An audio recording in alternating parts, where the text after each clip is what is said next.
यस्याननं मकर कुंडल कर्ण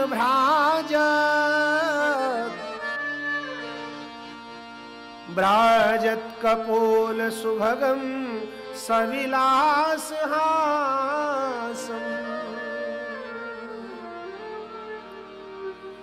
नित्योत्सवं न तत्रिपुर दृश्यभि पिबन्त्यो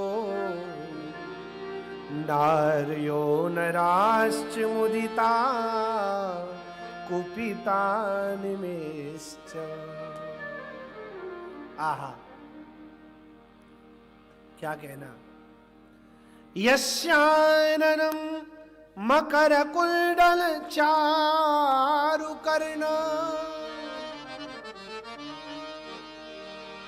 भगवान की रूप माधुरी का वर्णन कर रहे हैं और रूप माधुरी में भी श्री कृष्ण के बदनारविंद का मुखारविंद का वर्णन कर रहे हैं। कैसा है श्री कृष्ण का मुखारविंद? बोले अत्यंत अत्यंत शोभा पा रहा है भगवान श्री हरि का मुख, और उन मुख पर दोनों कुंडलों में सुंदर, कानों में दोनों कुंडल पड़े हुए हैं। यस्याननं मकर कुंडल चारु कर्ण। भगवान के अत्यंत चारु, अत्यंत जो कोमल कान हैं, उनमें मछली की आकृति के कुंडल शोभा पा रहे हैं। मकर कुंडल। हमारे ठाकुर जी ज्यादातर जो कुंडल पहनते हैं वो दो प्रकार के पहनते हैं, या तो मछली की आकृति के और या फिर मोर की आकृति के, मयूराकृति कुंडल अथवा तो मकराकृति कुंडल। ज्यादातर यही कुंडल ठाकुर जी को धराए जाते हैं।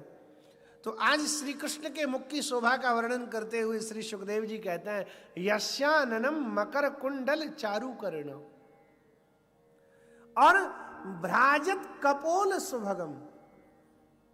दोनों मेरे गोविंद के सुंदर जो गोल गोल लाल लाल कपोल हैं, उन कपोलों पर उन कुंडलों की जो सुंदर चमक है। जब ठाकुर जी चलते हैं तो गोविंद के कुंडल हिलते हैं, और हिलने से जो उनमें एक दिव्य तेज प्रकट होता है, उनमें जो एक दिव्य रश्मियां निकलती हैं उन कुंडलों से, वो ठाकुर जी के गोल गोल कपोलों पर जब पड़ती हैं तो ठाकुर जी के बदनार विंद की शोभा अत्यधिक बढ़ जाती है।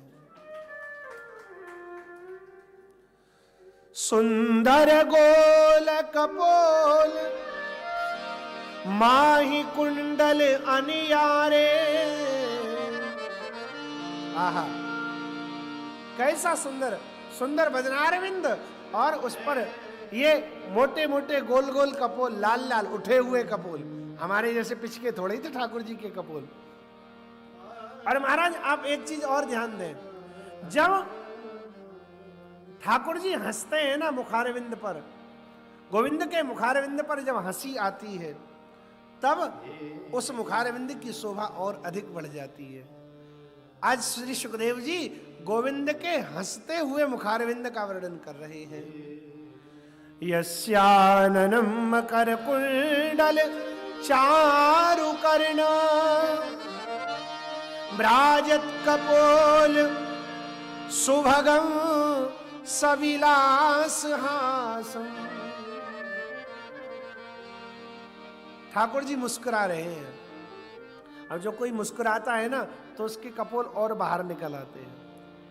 आप कभी अपने आप को दर्पण में देखना हंसते हुए।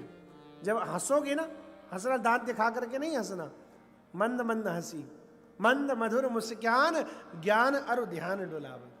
ठाकुर जी की मुस्कान तो साहब गजब करती है। बड़े बड़े योगियों के, बड़े बड़े ज्ञानियों के, जो ब्रह्म ज्ञानी हैं, जिन्होंने ब्रह्म ज्ञान को प्राप्त कर लिया है, उन ब्रह्म ज्ञानियों के ज्ञान को भी हिला करके रख देती है।